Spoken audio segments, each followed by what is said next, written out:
Welcome to yet another edition of the Stats and Stats podcast. For today, we're going over UFC Mexico, Moreno versus Royval 2. First things first, make sure you give this video a like, hit the subscribe button, give a follow over on Twitter, over on Instagram, over on TikTok, wherever there's social media. There is the Stats and Stacks podcast. God, we had another lock lose last week. It has been a rough start to the year. We had Fluffy, which was perfectly fine, but I did love the value on Volk, and it just wasn't meant to be. And you're old, you're old. There's nothing you can do about it. So, at the end of the day, shit happens. Still positive on the year, with all those glory plays and dogs just kind of carrying us through. But whatever, it is what it is. I'd prefer to have the locks hit, and we're looking to get back on track here. An interesting card here, a shitload of rematches. There's like 3 or 4 rematches on this card. Half the fucking card are rematches. So it was pretty easy to do some of the fight tape considering we saw them fight each other. But no, it's overall a fun card. There's a Latin American representative in every single fight. The crowd's gonna go absolutely crazy. The UFC Noche card was pretty fire. And they haven't been in Mexico in quite some time. That wasn't even in Mexico. So, at the end of the day, great fans, great event.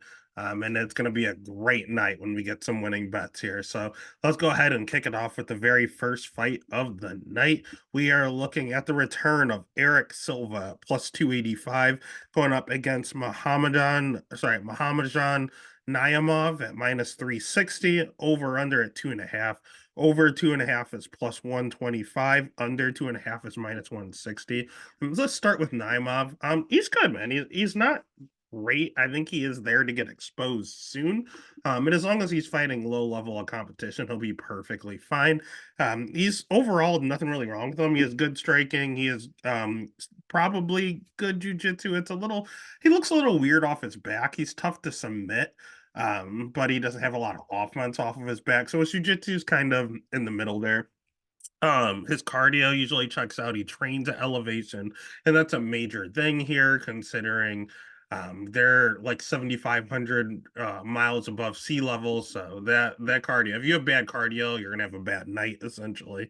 But yeah, good striking, good wrestling, serviceable BJJ. He has good offensive wrestling. His defensive wrestling he can work on. It's actually a surprising 57% takedown defense. He's a short, stocky guy from what is it, Tajikistan. So you would think he'd be a crazy good wrestler, especially off his appearance. He looks like the guys that are training in the mountains, but and 57% takedown defense isn't the greatest number there. But when you do take him down, he has a really good get up. He's really hard to hold down. So again, his wrestling is okay offensively. Defensively, it's a struggle, but his jiu-jitsu is good enough to at least utilize it to get back up.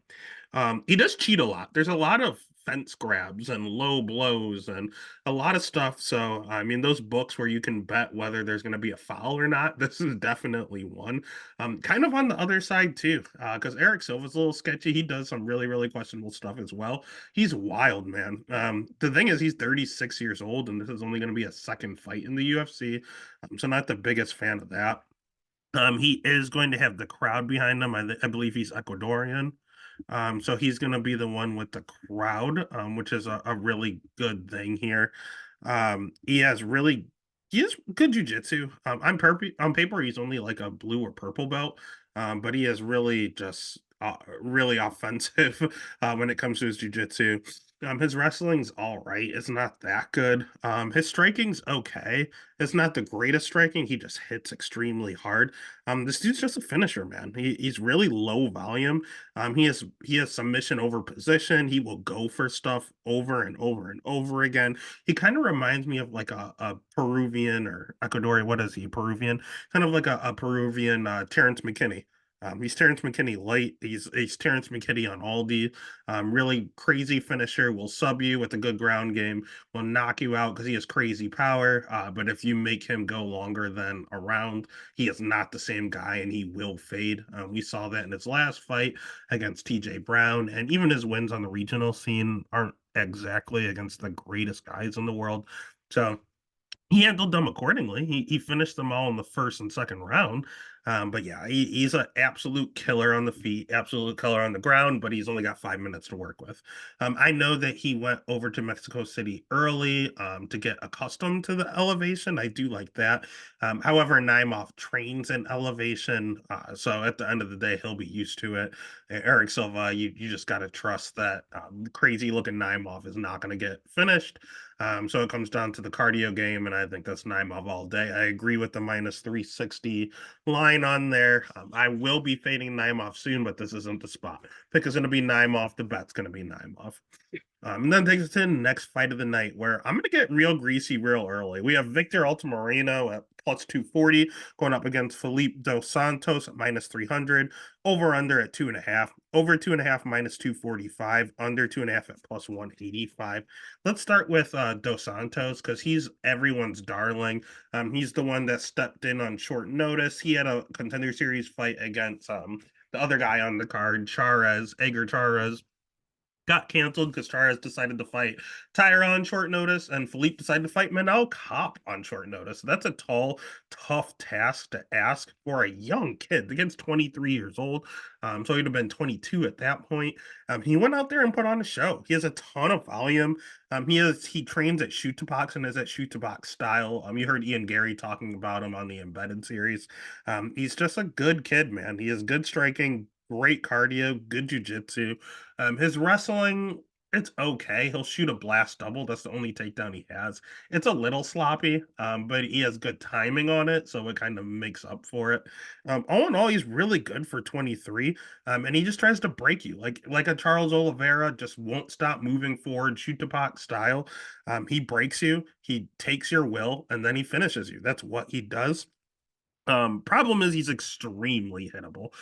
Like this dude does not move his head. Most shoot box fighters don't, but this guy in particular does. He is anti head movement. Not only does he goes out of his way not to move his head. It's very, very questionable. People like Manel Cop, you would think should be able to KO him because of that. He's durable. Part of that's because he's 23 years old. However, I mean that fight was back in September. He took a lot of damage in that fight. So I don't know if his durability is going to go down a little. Good news is he's fighting Victor Moreno, who can't finish a sandwich.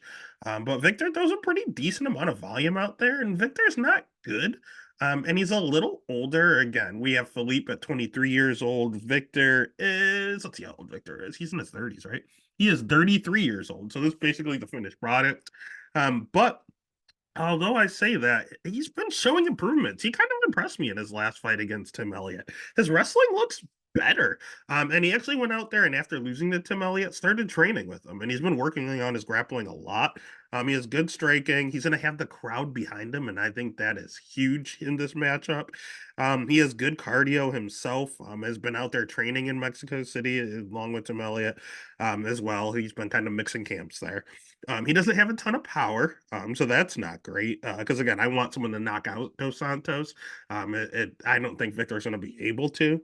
But Victor will also mix in wrestling, and Philippe doesn't exactly have the greatest takedown defense on paper either. So both of these guys will mix in the wrestling, but that's not their forte. One guy marches forward, tries to break you, gasses you out, and finishes you. The other guy is a volume striker. He's very clean and has honestly pretty decent cardio.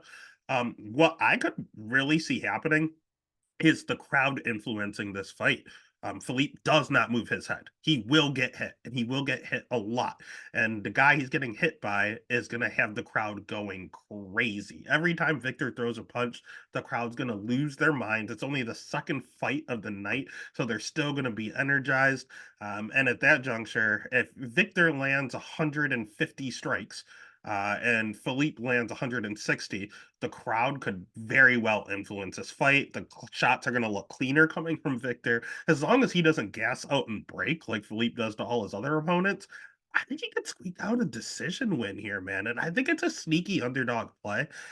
Philippe is minus 300 for a reason, but a lot of these guys that come in and look great in a debuting loss come back and don't look good. We saw it in Mason Jones. We saw it in Chris Montino. These guys come out there, they impress you with their durability and how good they look on short notice. And then they come in there and they kind of let you down. We saw, I mean, David Onama looks great now, but we saw him come in up a weight class, look okay, and then fade his next fight against Nate Landwehr, so or two fights later against Nate Landwehr. So we see it time and time again. I think we see it again. Philippe's only 23. We have the crowd on the other side. I'm gonna go ahead and pick full. I'll pick Victor, and I'm gonna end up betting Victor. And honestly, I want to do by decision, but let's not get greedy. Victor's plus 240. Pick is gonna be Victor. Bet's gonna be Victor. Then that takes us to the next fight. We have Luis Rodriguez at minus 115 going up against Dennis Bone there at minus 105. Over under at 2.5. Over 2.5 minus 180. Under 2.5 at plus 140. Let's start with Luis. He's going to have the crowd on his side here, but he is coming from Dana White contender. Sorry, he lost on Dana White contender series. So this is his official UFC debut. Again, he'll have the crowd behind him. He's only 24 years old. So he could get better and better every fight. But we talked about Eric Silva's level of competition. Luis Rodriguez level is just as bad. They're actually fighting in the same promotion. So yeah, Luis Rodriguez is not good. His wrestling's all right. He'll try to use it. He's short and stocky. He'll try to wrestle, but he's just not the greatest wrestler. That's not really his forte. He's more so a striker. But he throws really, really low volume, like extremely low. Like I'm talking 1.9 strikes per so he only had one fight where you can really see it in the UFC, and he was throwing 1.9 significant strike per minute. At flyweight, that's god awful. But you're saying it was a short sample size. But when you watch his fight tape, he's throwing even less on the regional scene. The man doesn't swing. He swings decently hard. He always connects with good shots, but he doesn't throw enough volume out there, man. It's bad. Like it's very bad. It's no volume whatsoever. And this is a terrible weight class to be a low volume fighter.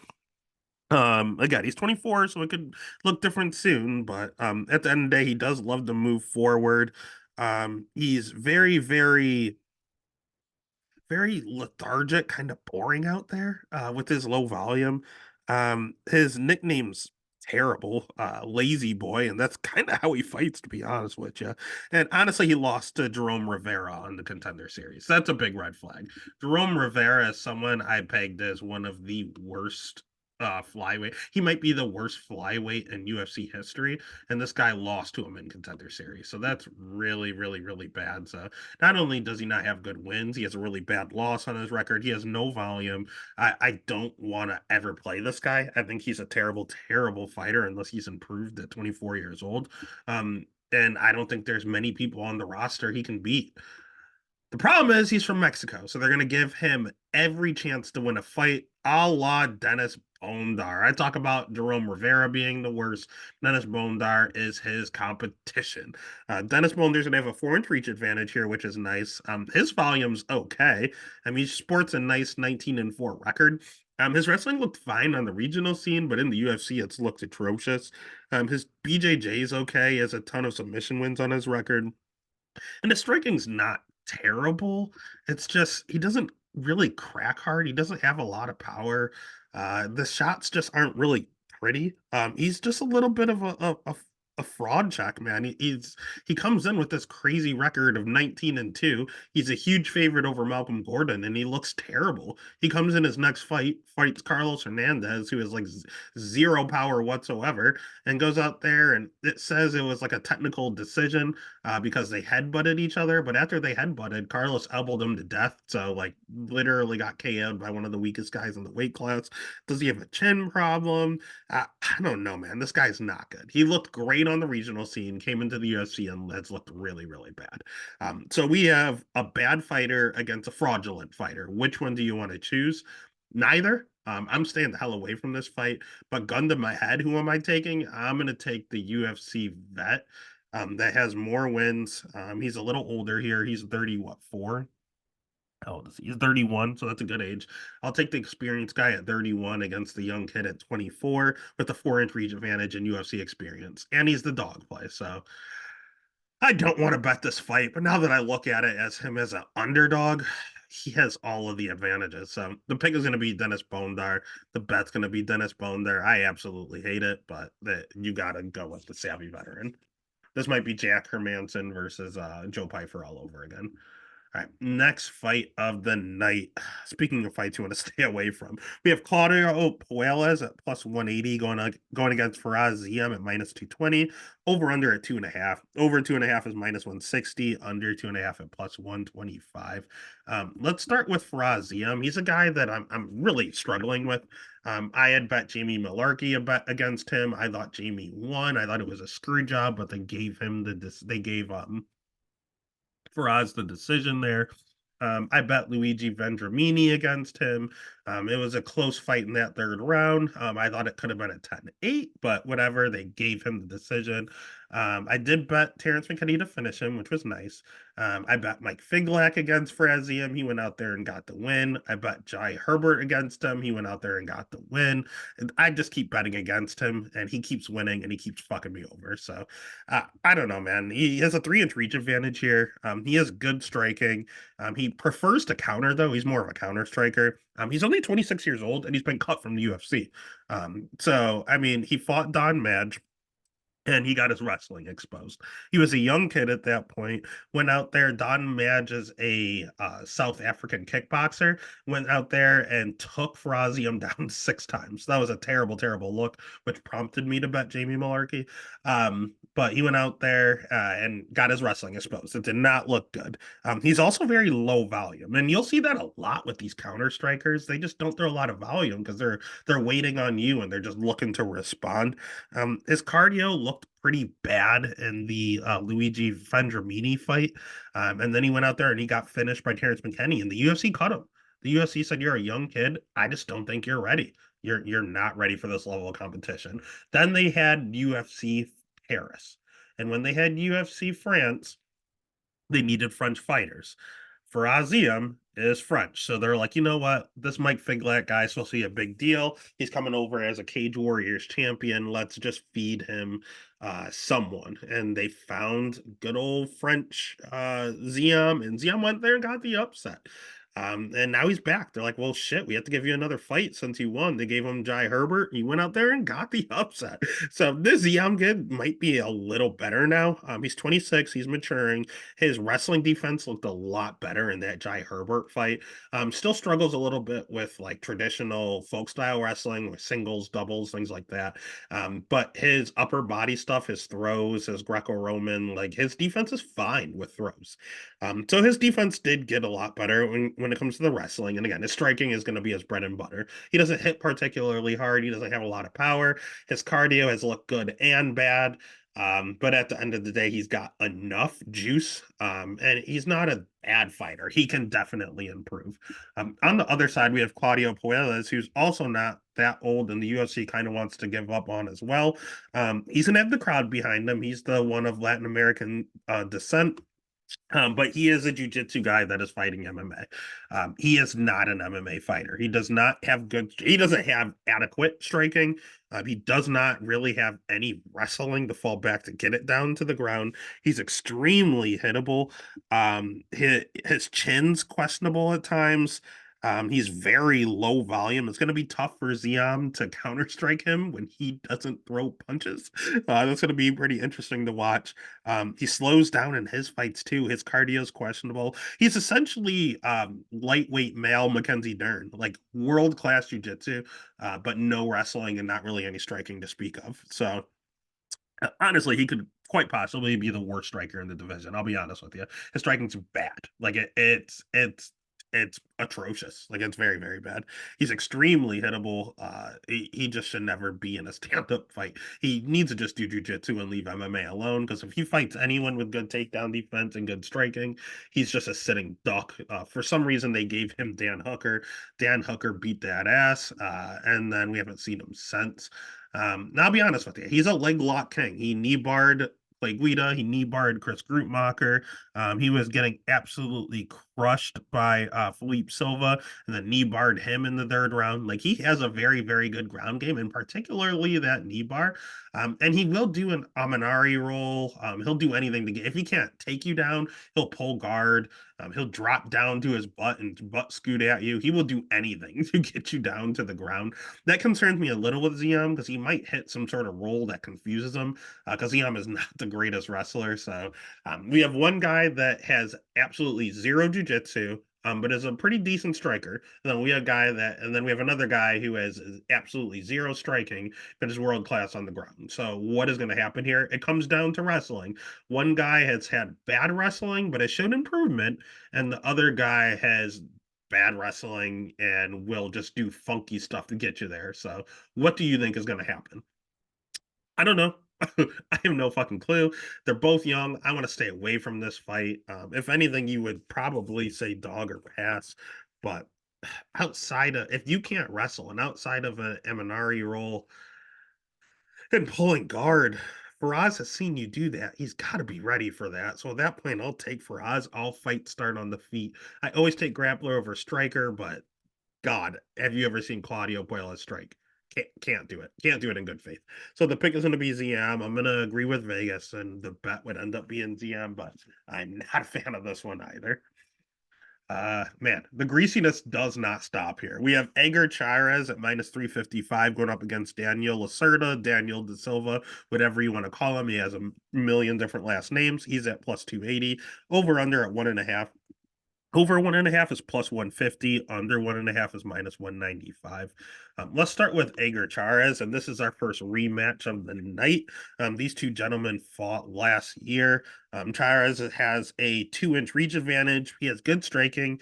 He has sneaky good jiu-jitsu.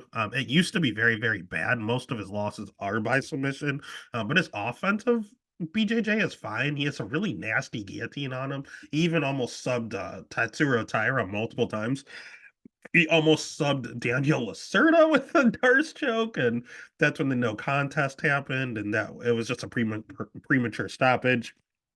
Um, but the reason he gets subbed so much is because he has 45% takedown defense. He can't stuff a takedown.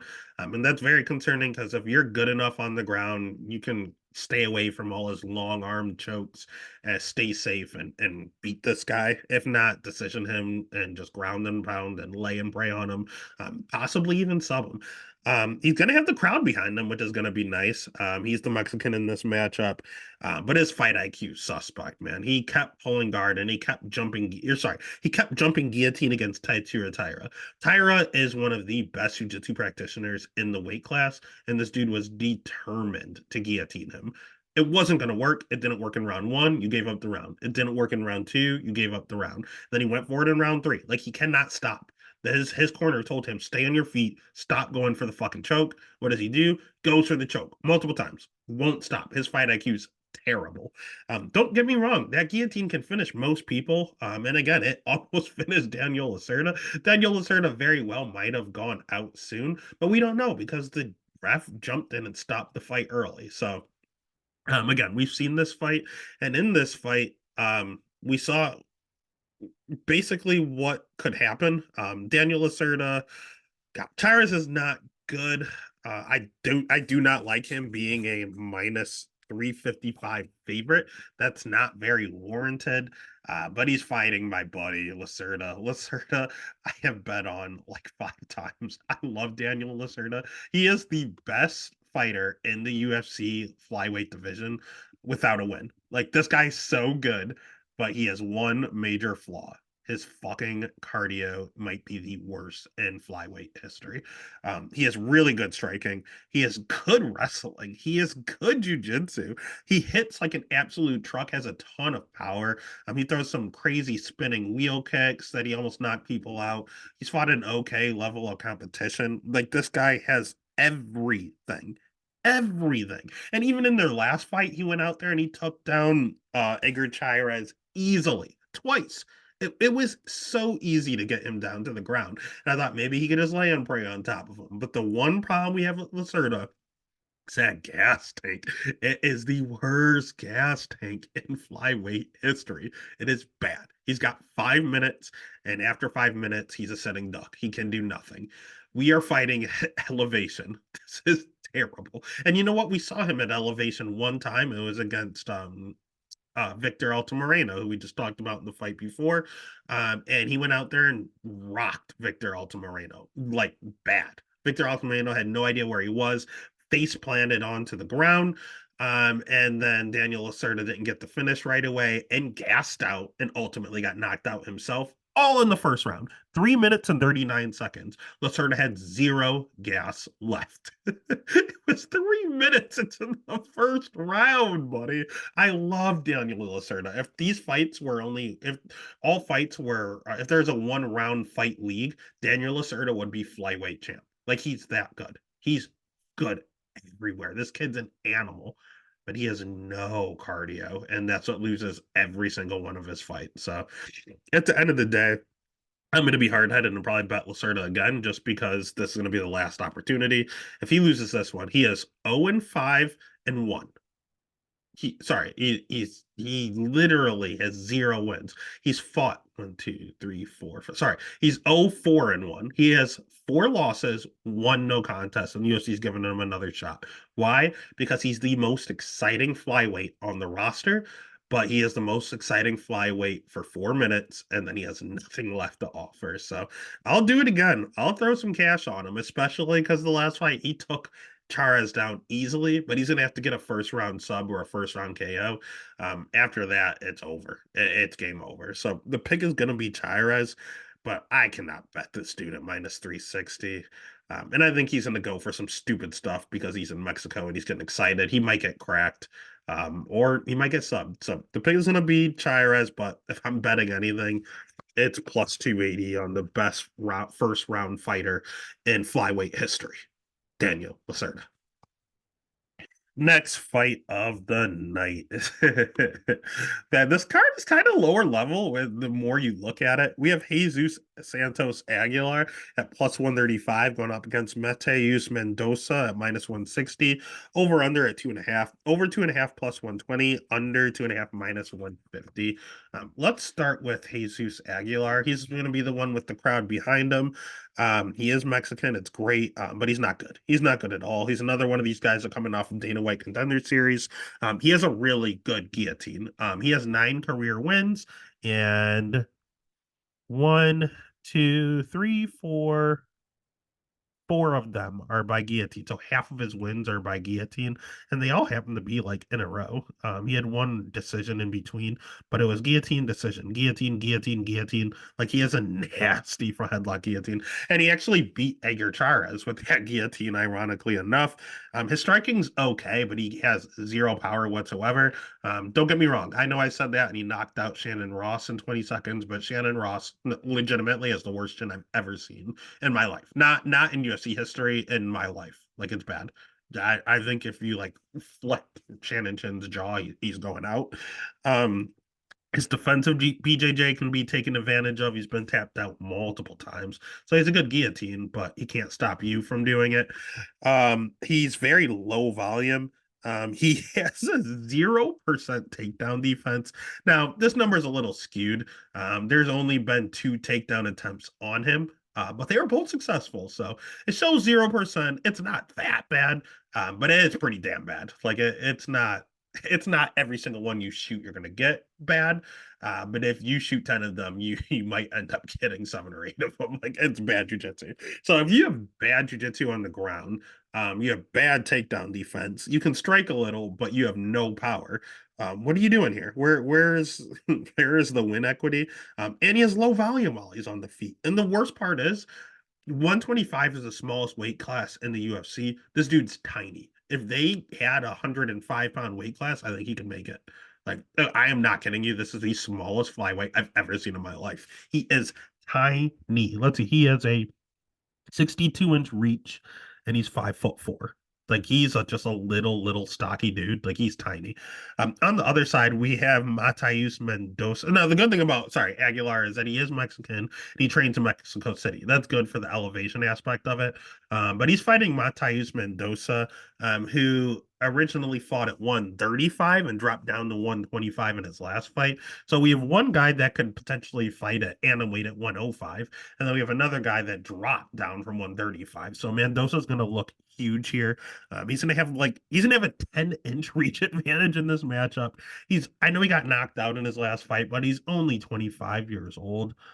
He is 5'6", so he's not a crazy amount taller. But again, he's just a larger man, 2 inches taller, 10-inch reach advantage. That's insane.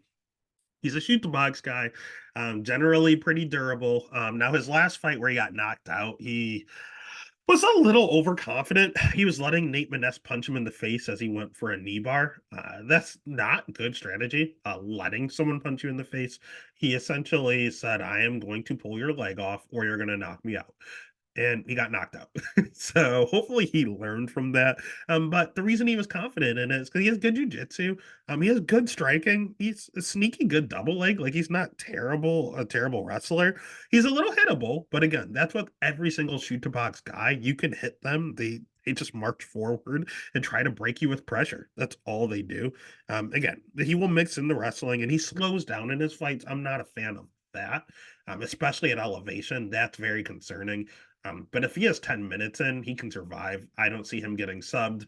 And Jesus Aguilar has zero power, so I don't see him getting knocked out. He wins the first 2 rounds, just bullies this little man. He will be able to at least survive the third round. And if he doesn't survive, I mean, he can also just finish him.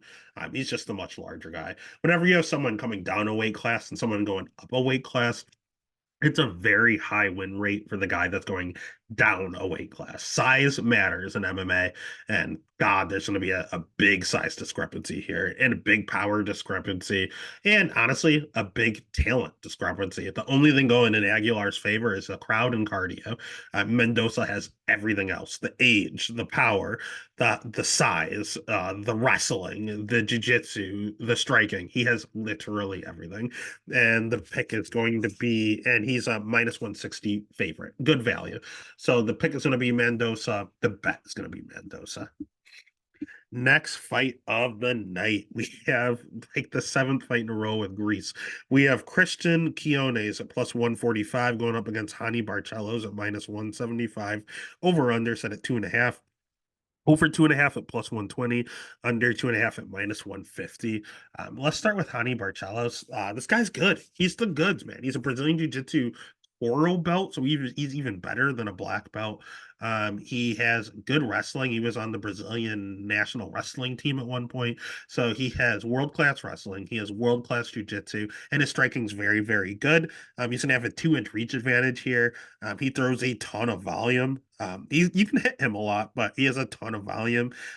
He generally has okay cardio. He loves to pressure forward. It looked good for the judges. Like there's nothing wrong with Hani Barcelos. He's fought a really good level of competition, fighting Umar Nurmagomedov, Kyler Phillips. All these guys are top 10. Timur Valiev, fighting Saeed Nurmagomedov and getting wins. Chris Gutierrez is a good win now.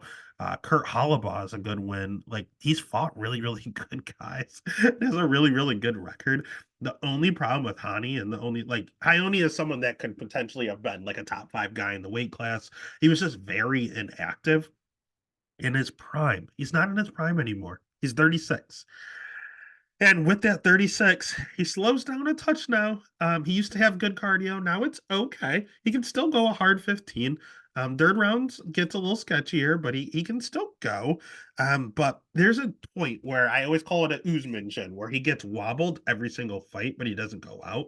For instance, last week we had God, what is an Oban Elliott? He is a Usman chin. He gets rocked all the time, but he finds a way to survive, keep going, and get a win. That's what I always call the Usman chin until Leon knocked him out.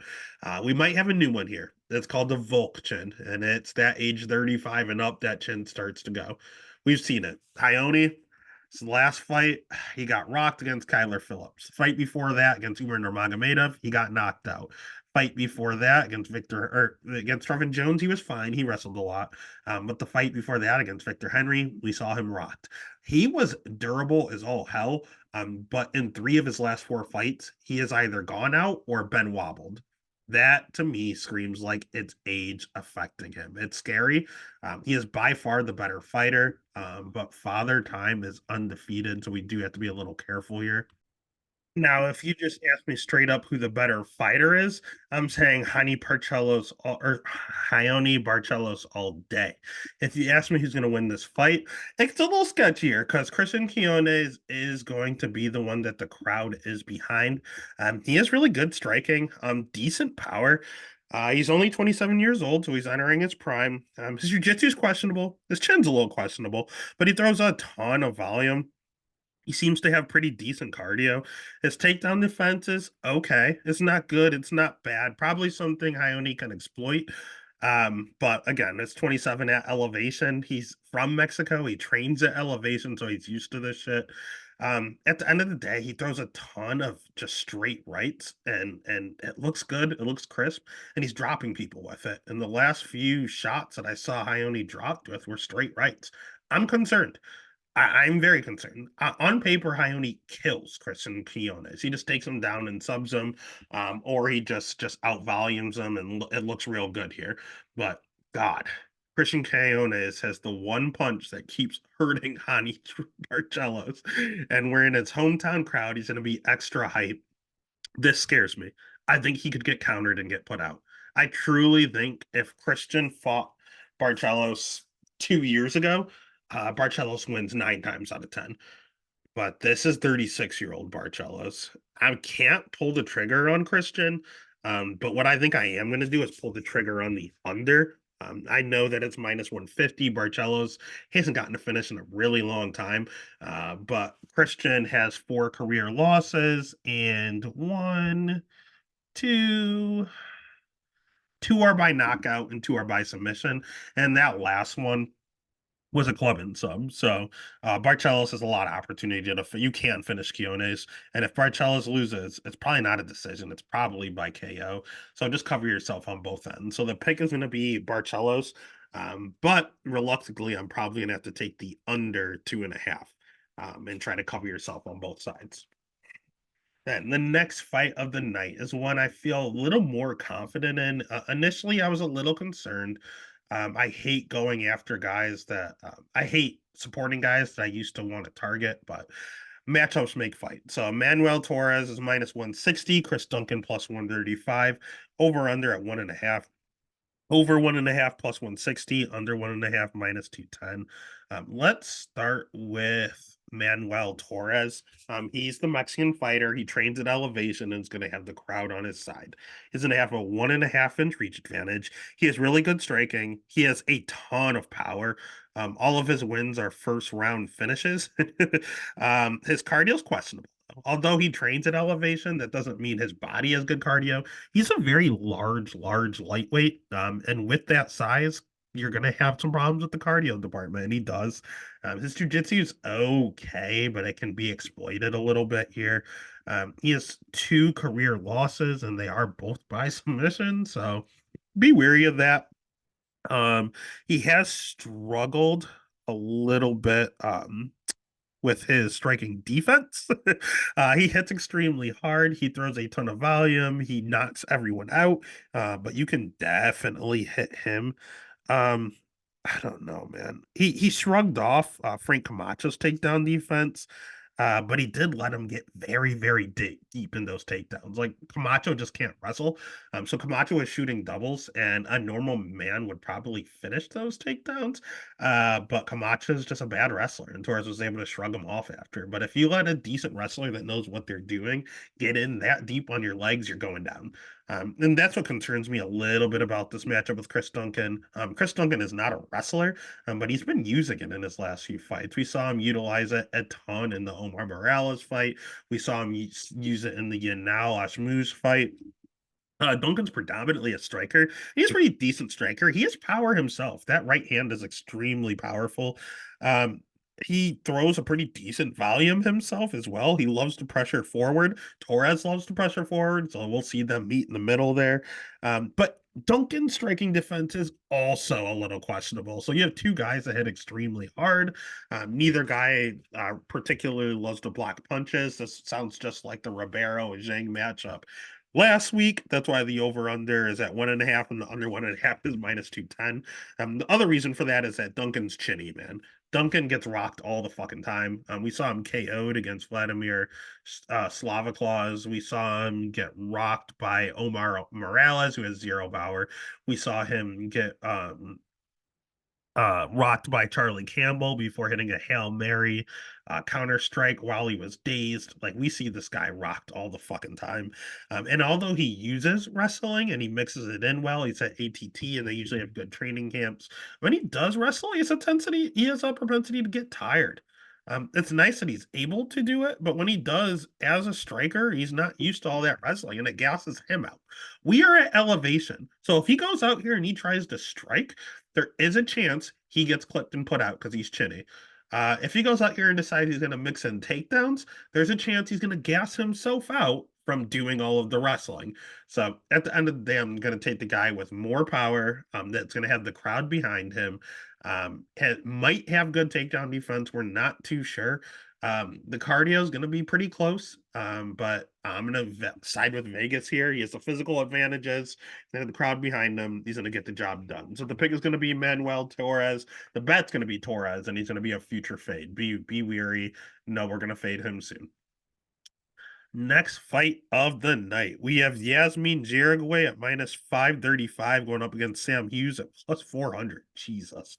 Over 2.5 is minus 215, under 2.5 at plus 165. Let's start with Sam Hughes.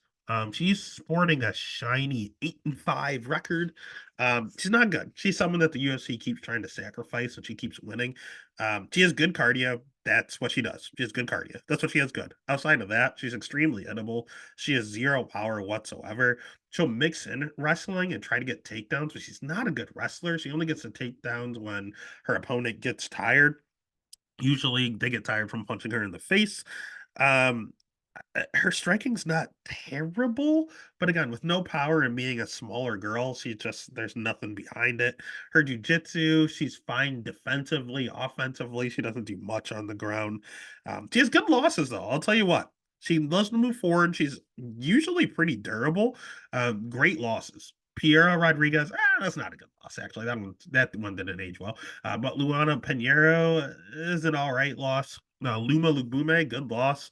Tisha Torres, good loss. Vanessa Demopoulos, an okay loss. All these girls are in the UFC. Lupita Gomez, good loss. Like even her amateur scene, she lost to Lupita. Like that's fine. Luma's good. Vanessa, all these girls are in the UFC. Her win sketchy though. Stella Nunez is cut. Elise Reed is, if she's not cut, she's about to be. Jacqueline Almarim is good, but she's a known gasser, and it was her debut, and Sam took advantage of that. So her wins are against two cut girls and a girl in her debut. Her losses are against girls that are, in the top 15. So I don't know. I don't really know what to do with Sam Hughes. On the other side, we have Yasmin. Yasmin is good striking. She has good cardio. She's going to have the crowd behind her. She's Mexican, trains in Mexico City. She throws a ton of volume. She's only 24 years old. She has 100% takedown defense. Her jiu-jitsu is solid. She loves to pressure forward. And you see all that stuff and saying, oh, yeah, that's why she's the minus 500, minus 535. Absolutely. She has every advantage here, except for one durability. Girl's chinny. Girl's very chinny. We saw her in the last matchup get absolutely sparked by Denise Gomes in 20 seconds. That's not a good look. We also saw her against Estela Nunez. She got dropped. We saw her against Yasmin Lucindo. She got dropped. Like every single fight she's had in the UFC, she's dropped down to a knee or got completely put out. The girl's chinny. She dishes out a ton of volume. She gets a ton of knockouts. She gets a ton of finishes. She loves firefights, and she does well in them. But if you crack her, she will go down. The only pro here is that Sam Hughes is a little girl and has zero power whatsoever. The last time I said someone had zero power, Jesus Aguilar knocked someone out in 20 seconds. So I would say I don't want to jinx myself, but she already got knocked out in 20 seconds. It's not going to happen back to back fight. So I think Yasmin's going to be fine here. She's going to learn from her mistake. She looks in phenomenal shape per her Instagram and her interviews. She's ready. She's locked and loaded. She's going to get this thing done. The pick is going to be Yasmin. The bet's going to be Yasmin. I don't like it being minus 535. But at the end of the day, it is what it is. She's going to crush. She's going to win. Next fight of the night. This is where things might get a little interesting. I've gone back and forth, and it's all because of cardio. We have Raul Rosas Jr. at minus 265 going up against Ricky Tercios at plus 215. Over under at 2.5. Over 2.5 minus 125. Under 2.5 is minus 105. God, let's start with the prodigy and Raul Rosas Jr. He has good wrestling. He has really good jiu-jitsu. That's his bread and butter. Only 19 years old. His striking is coming along. It's not good at all. It's pretty sketchy. But it's okay. Biggest issue with him is his cardio, which is weird because he's 19, and usually these young kids go out there and they dominate, and they never get tired. They're durable as hell. He's durable, but his cardio is not what it should be.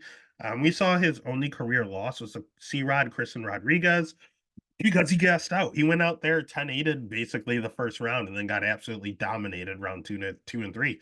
His takedowns didn't come as easily.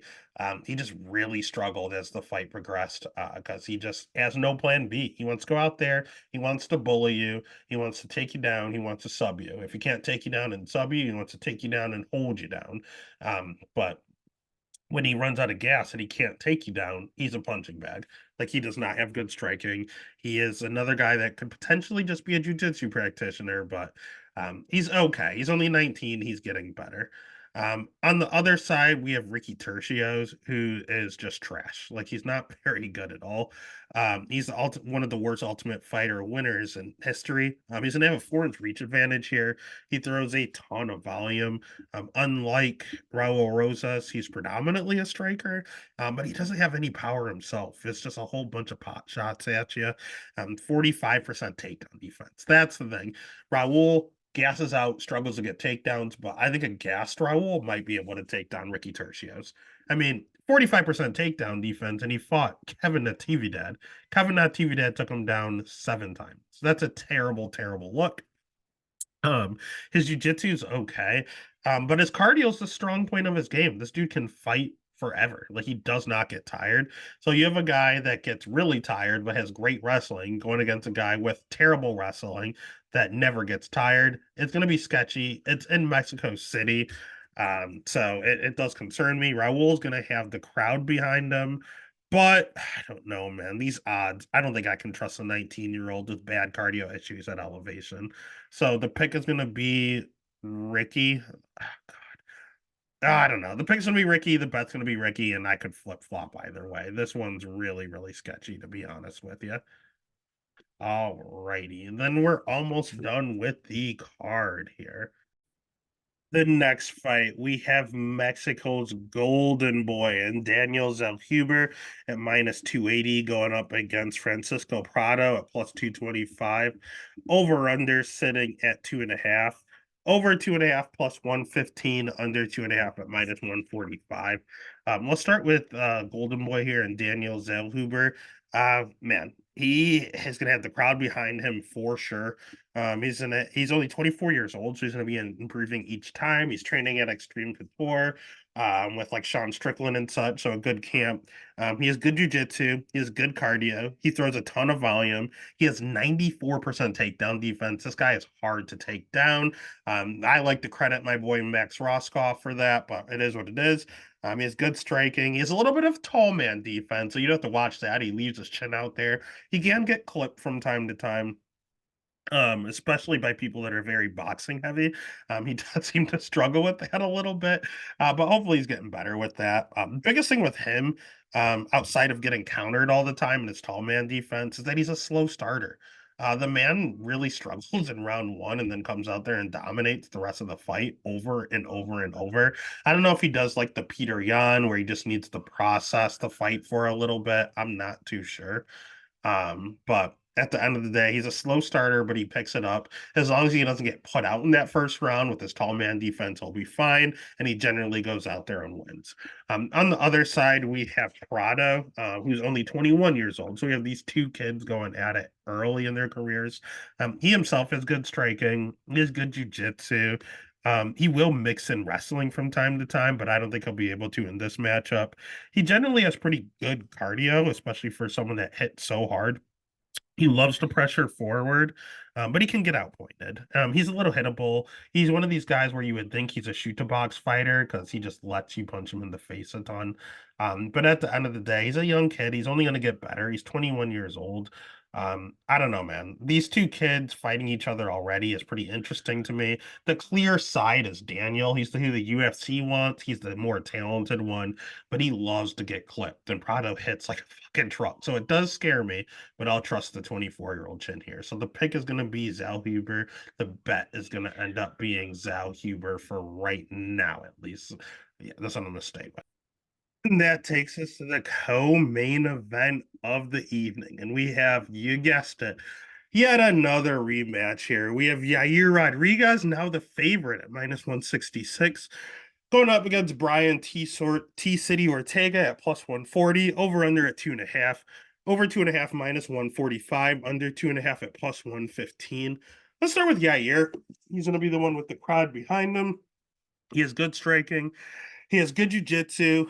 He's very creative. You can't really prepare for Yair because you don't know what he's going to throw. Reverse elbows, stuff off the cage, spinning wheel kicks. Like you have no idea what the fuck is coming at you. His biggest problem is his 59% takedown defense. It's some of the worst wrestlers in the division are taking him down. Um, he has a 2-inch reach advantage, which is nice here. And again, we saw this fight for about 4.5 minutes a few years ago. Yair was beating the shit out of Brian Ortega on the feet. It was not even close. He was just sniping him with jab after jab and Superman jab, leg kick. Like he was crushing him. And he was the dog then. I bet him at plus 200 that night. And now all of a sudden he's the minus 166 favorite because of the way the fight was going. Now, here's the deal. They rebooked this fight and it's at 5 rounds again. It's a 5 round co-main event. That doesn't favor Yair because the one problem Yair has is his takedown defense and his cardio. He can slow down in his fights. I know he's from Mexico. I know he trains at elevation, but he just still doesn't have cardio. Like it's just not in him. So he will slow down. He can go 5 rounds. We saw him go 5 rounds against Max Holloway. He was there. He was fighting, but he does slow down all the time in his fights. And we saw him in his last fight against Volk just slow down while getting beat up on bottom. That's the thing. If you take him down, he kind of loses his will to fight. Brian Ortega is a terrible, terrible wrestler. Phenomenal jiu-jitsu practitioner. Terrible wrestler. He is good. I wouldn't say good striking. He is okay striking, but his striking defense is god awful. His cardio is good though. He's fought a really good schedule. He's durable as all hell. He carries a ton of power. He has the most power in this matchup. My biggest thing is that he was able to take down Yair in his last fight, and then his shoulder gave out. So some people are saying Yair caused the shoulder injury with some sort of weird, funky pressure point sub. It could be a thing, or it could have just been Brian's years of jujitsu and his arm went out. No one really knows what happened there. Yair is saying he did it. Brian is saying it was just his shoulder. I don't know, man. All I know is that we have Ortega, who's very hittable, is now the dog in the matchup. Terrible wrestling, but it comes down to if Brian can take him down, he's going to dominate on the ground. If he can't, he's going to get absolutely killed on the feet. And these men did fight in Brian's last matchup. Brian has not fought since that fight 2 years ago. In that last matchup, Brian went out there, got killed on the feet, and then eventually got the takedown. And that does not bode well for Yair. That was round one, Yair. So round 2, 3, 4, 5, Yair. I think that takedown defense is going to get even sketchier. And Ryan didn't like shoot a good double and time anything. He got him against the cage and just muscled him to the ground. So that's also not good. So at that point, I still think it's Yair. I think Yair wins the fight. I think he dominates at first and then survives. But betting perspective, I'll pick Yair, but I think I'm gonna. Last time I picked Yair, I bet Yair because he was the dog. I might have to do it with Brian this time. And what I think I'm gonna do is just live bet Brian. Let Yair go out there, dominate round one, become a minus 400 favorite, and then I'm gonna bet Brian at something ridiculous at plus 300 or something like that. That's when I'm gonna pull the trigger. So the pick is gonna be Yair, and I'm going to live bet Brian Ortega after round one after he loses the first round. And that takes us to the main event of the evening. Again, I apologize for my daughter crying in the background, but it is what it is. You can't stop parenthood. If you haven't already, smash that like button, hit the subscribe, give a follow over on Twitter, over on Instagram, over on TikTok, wherever there's social media. There is the Stats and Stacks podcast. We're into the main event, baby. We have Brandon Assassin Baby Moreno at minus 270 going up against the GOAT, Brandon Raw Dog Royval at plus 220. Over under at 3.5. Over 3.5 is minus 140. Under 3.5 at plus 110. Let's start with Moreno. This is another rematch, man, from a few years ago and another shoulder injury. We don't know what would have happened in the fight. Moreno's 30 years old, so he's in his prime, but he's a lot older in fight years. He went through some wars with Figgy and Pantoja. Like he's gone through some things. He's from Mexico. I know Royval is Mexican, but Moreno's going to have the crowd here. He has good striking. He has good jiu-jitsu. He has good cardio. He's been training at elevation the last few weeks. He has a great schedule. He's a former champion. He has all the tools. I mean, he has all the tools to be a champion because he was a champion. He's a great champion. He's a multi-time champion, actually. So at the end of the day, he's really, really, really good. The thing is, he might be slowing down a touch. All those wars might be affecting him. So if he runs into the right guy, he might have a lot of issues here. And we saw Mexico City. He is one loss and one draw. It really is hanging over his head that he cannot win in Mexico City. I was all over him against Amir Albazi. I thought he's going to kill Albazi because Albazi has terrible cardio, and Albazi is predominantly a wrestler. And Brandon Moreno has pretty good takedown defense and a really good get up game. So even if Albazi did take him down, Moreno would get up, and that would just wear on Albazi's gas tank even more. The crowd would be behind Moreno, and he'd ultimately get a late round stoppage or an easy decision, winning definitely 3, 4, and 5.